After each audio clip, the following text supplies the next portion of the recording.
Bon, Julie, on a un petit peu assez de jouer aux cartes. Elle a trouvé un sac de bonbons. Elle en a exactement 678 et 7 copains. Donc, elle voudrait partager équitablement les 678 bonbons et toutes les carrés qui vont avec.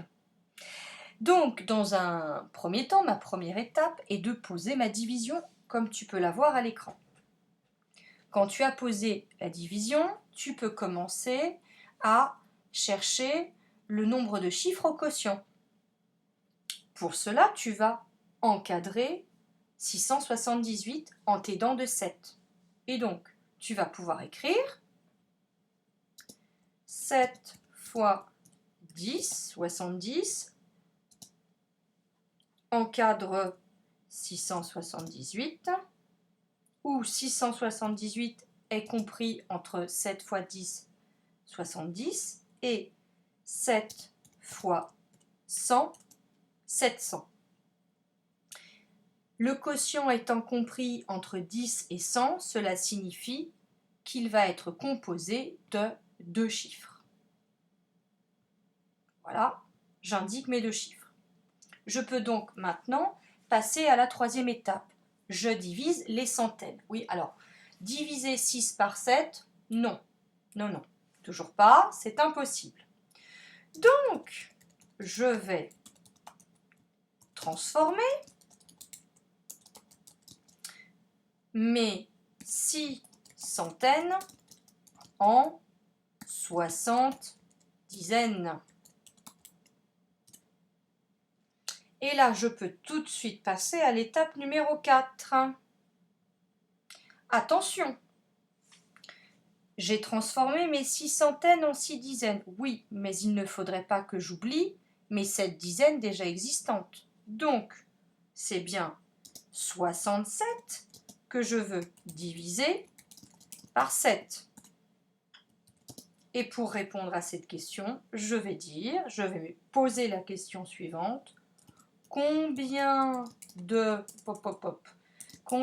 fois 7 il y a dans 67? Je sais que 7 fois 9 est égal à 63 et qu'il reste 4. Donc, je sais que le premier chiffre que je vais pouvoir écrire ici est 9, puisque je sais que 7 fois 9 est égal à 63, que je vais venir écrire sous 67. Maintenant, je fais ma soustraction. Hop. Voilà, 67 moins 63, et j'obtiens 4. Et tu vois bien que 4, 63 et 9 sont bien les réponses que j'ai eues à la question combien de fois 7 il y a dans 67. 7 fois 9 égale 63 plus 4. Je me suis intéressée à mes dizaines, je vais maintenant m'intéresser à mes unités. Pour cela, je transforme le résultat de ma soustraction. 4 là, ce sont des dizaines. Donc je transforme 4 dizaines en 40 unités. Mais attention, il me reste mes 8 unités qu'il ne faudrait pas que j'oublie. Donc je vais abaisser mon 8. Je vais lui faire descendre d'un étage pour se positionner à côté du 4 et donc obtenir 48 unités que je vais diviser par 7. Pour faire cette opération, je vais me poser la question de combien de fois 7 il y a dans 48.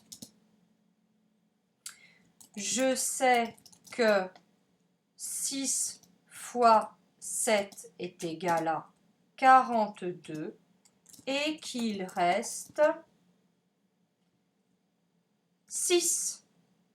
Donc, je sais que ici, je vais indiquer 6 parce que 6 fois 7, 42. Que maintenant, il ne me reste plus qu'à faire ma soustraction. Hop.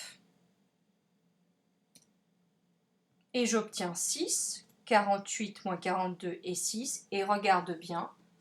J'obtiens bien ce que j'avais, la réponse mathématique à la question combien de fois 7 il y a dans 48. 6 fois 7 égale 42 plus 6. Et là, tu as terminé ta division et tu peux écrire que 678 est égal à 7 fois 96 plus 6. Donc, cela signifie que Julie, qui a découvert un paquet de 678 bonbons, la petite Vénarde, et qui a 7 copains, pourra donner à chaque copain 96 bonbons et qu'il en restera 6. Voilà. Je t'invite à aller te reposer parce que je pense que tu as bien travaillé et je te dis à bientôt.